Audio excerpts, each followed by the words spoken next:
नमस्कार, शाम के 6 बजने वाले हैं। वक्त हल्ला बोल का हो चुका है। आपके साथ मैं हूं चित्रा त्रिपाठी। बड़ी खबर से बुलेटिन की शुरुआत हम कर रहे हैं। काबुल एयरपोर्ट से ये बड़ी खबर आ रही है, जहां पर एयरपोर्ट के बाहर फिर से फायरिंग हुई है।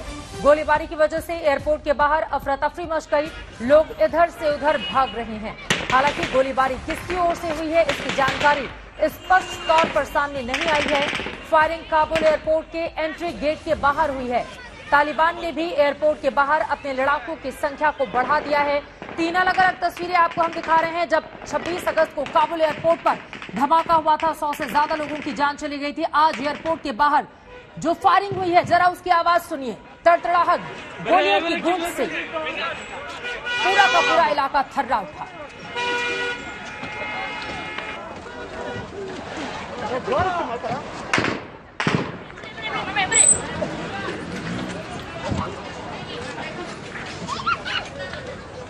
आंसू गैस के गोले भी छोड़े गए हैं। इस घटना के बाद अफरा तफरी का माहौल वहां पर है। आपको बता दें, 2 दिन पहले ही काबुल में हुए सिलसिलेवार धमाकों में 100 से ज्यादा लोगों की जान जा चुकी है, जबकि बड़ी संख्या में लोग घायल हुए हैं। इजातुल्लाह हमारे सहयोगी इस वक्त काबुल से सीधे जुड़ चुके हैं और ज्यादा जानकारी के साथ। किस तरह की जानकारी मिल रही है, किन लोगों की ओर से ये फायरिंग की गई है? इजातुल्लाह, अभी क्या हालात बने हुए हैं काबुल एयरपोर्ट के बाहर? फिलहाल हाल जो है और इंफॉर्मेशन के ये है, अभी तक फायरिंग पहले देर हुई थी और तालिबानों का जो सिक्योरिटी का रिस्पॉन्सिबल है वो मुझसे उससे बात हुई है। उन्होंने कहा था कि थोड़ी देर पहले इधर कोई नहीं था, मतलब लोग नहीं था उधर। उस वक्त से लोग फिर आए गेट के नजदीक और तालिबानों ने एयर फायरिंग किया है, इसलिए कि लोग डर जाए और एयरपोर्ट से दूर रहे। किसने इस तरह की स्थिति वहां पर किसकी वजह से पैदा हो गई है? अगर एयरपोर्ट से लोग दूर रहें, ये मंशा तो तालिबान की भी है। वो चाहता नहीं है कि अफगानिस्तान के लोग अफगानिस्तान छोड़कर काबुल से बाहर जाएं। तो क्या तालिबान की ओर से वहां पर ये फायरिंग की गई है क्योंकि सुरक्षा उन्हीं के जिम्मे है बाहर? बात ये नहीं है कि तालिबान लोगों से कहते हैं कि बाहर नहीं जाए। वो कहते हैं कि जिस लोग का कानूनी डॉक्यूमेंट्स उसके पास है वो जा सकते हैं, लेकिन वो उनके कहने पर कि अंदर एयरपोर्ट से जो है हालात ठीक नहीं है। लोगों से ये कहना है कि प्लीज एयरपोर्ट से दूर जाए। और इस एयर फायरिंग जो हुए है इसी वजह से हुई है कि तालिबानों का कहने पर कि लोग डर जाए और एयरपोर्ट से दूर रहे। तो अगर ऐसा कहा जा रहा है कि लोग डर जाएं और एयरपोर्ट से दूर रहें, तो इस फायरिंग के बाद क्या वहां पर हालात में तब्दीली आई है? क्या लोग एयरपोर्ट से अब दूर जा रहे हैं? लोग दूर जा रहे हैं क्योंकि वो डर रहे हैं कि इस फायरिंग में कोई जख्मी ना हो जाए। इस डर की वजह से लोग जो एयरपोर्ट के आसपास जमे हुए हैं उस फायरिंग की वजह से वो भाग रहे हैं और एयरपोर्ट से दूर रहे। इस फायरिंग के बाद भी क्या वहां से फ्लाइट टेक ऑफ कर रही हैं दूसरे मुल्कों के लिए? फिलहाल दाखिली लोगों जो छोटा मोटे डॉक्यूमेंट्स उसके पास है वो नहीं जा सकते और तालिबान और यहाँ सिक्योरिटी लोग है इन्हें इजाजत नहीं दे सके। लेकिन जिस लोग उसके पास खारिज मुल्कों का पासपोर्ट है वो जा सकते हैं।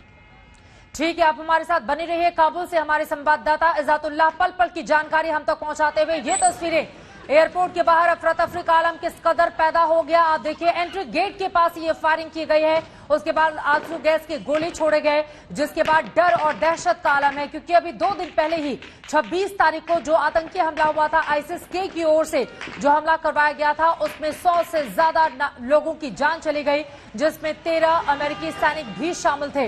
हालांकि अमेरिका ने उसका बदला ले लिया आईसिस खुरासान पर हमला करके, लेकिन उसके बावजूद हालात सुधरने का नाम नहीं ले रहे हैं। तस्वीरें आपके सामने हैं। फायरिंग के बाद किस तरह से भागते हुए लोग इस वक्त दिखाई दे रहे हैं। हालात इस समय चूंकि शाम के 6 बज चुके हैं, अभी वहां पर क्या वक्त हो रहा है, अभी स्थिति क्या बनी हुई है, अगर इसके बारे में हमारे दर्शकों को जानकारी दे पाए आप इजातुल्लाह।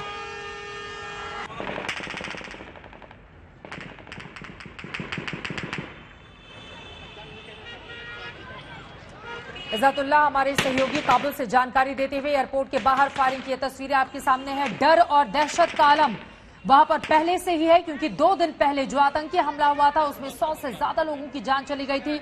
और अब आप जैसा कि देख पा रहे हैं, फायरिंग के बाद वहां पर दहशत का माहौल। बड़ी संख्या में 2 दिन पहले हुए आतंकी हमले में जो लोग जख्मी हुए हैं, 1300 से ज्यादा उनकी तादाद है, जो अलग अलग अस्पतालों में अपनी जिंदगी के लिए संघर्ष कर रहे हैं। जो जानकारी निकलकर सामने आई है, रॉयटर्स की ओर से जानकारी दी गई है, एयरपोर्ट के एंट्री गेट पर ताबड़तोड़ गोलीबारी की गई। हालांकि साफ नहीं हो सका है कि गोलियां किसने चलाई है।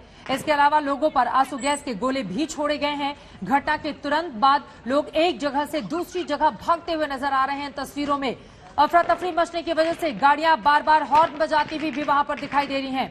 आपको बताते चले, काबुल में हुए बम धमाकों के बाद भी कई देशों का रेस्क्यू अभियान जारी है। वहीं ब्रिटेन आज अपना अभियान खत्म करने वाला है, जबकि अमेरिका ने बम धमाकों के कुछ ही घंटों के बाद आईसिस खुरासान के ठिकानों पर एयर स्ट्राइक करते हुए बदला ले लिया है। मानव रहित विमान से अफगानिस्तान के नांगरहान में आतंकी संगठन के ठिकानों पर बम गिराए गए, जबकि अमेरिका ने काबुल बम धमाकों के साजिशकर्ता को मार गिराने का भी दावा किया है। इन सब के बीच अमेरिका की ओर से आतंकी हमलों की चेतावनी दी गई थी और एक बार फिर से फायरिंग के बाद भागते हुए लोग, तस्वीरें आपके सामने है, सुनते हैं गोलियों की तड़तड़ाहट की आवाज, जिसके बाद इलाका पूरी तरह से थर्रा उठा।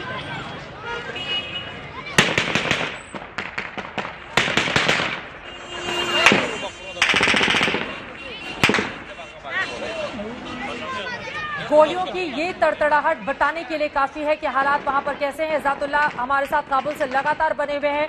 इज़ातुल्लाह, अभी स्थिति क्या है? चूंकि शाम के 6 इंडिया में बज रहे हैं, वहां पर क्या वक्त हुआ है, वहां पर किस तरह की स्थिति है? एयरपोर्ट के जिस एंट्री गेट के पास ये फायरिंग की गई है, क्या वहां से लोग अब पूरी तरह से हट चुके हैं? किस तरह की जानकारी मिल पा रही है वहां से आपको?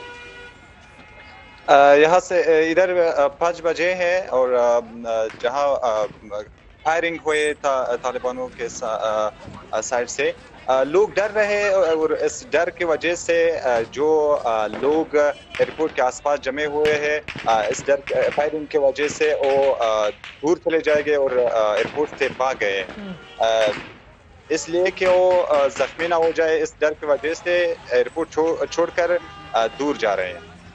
चलिए, बहुत शुक्रिया इज़ातुल्लाह इस पूरी जानकारी के लिए। काबुल से हमारे सहयोगी ये जानकारी दे रहे थे कि डर की वजह से लोग एयरपोर्ट छोड़कर अब दूर जा रहे हैं। हालांकि ये फायरिंग किसकी ओर से की गई है, स्पष्ट तौर पर अभी जानकारी सामने नहीं आई है।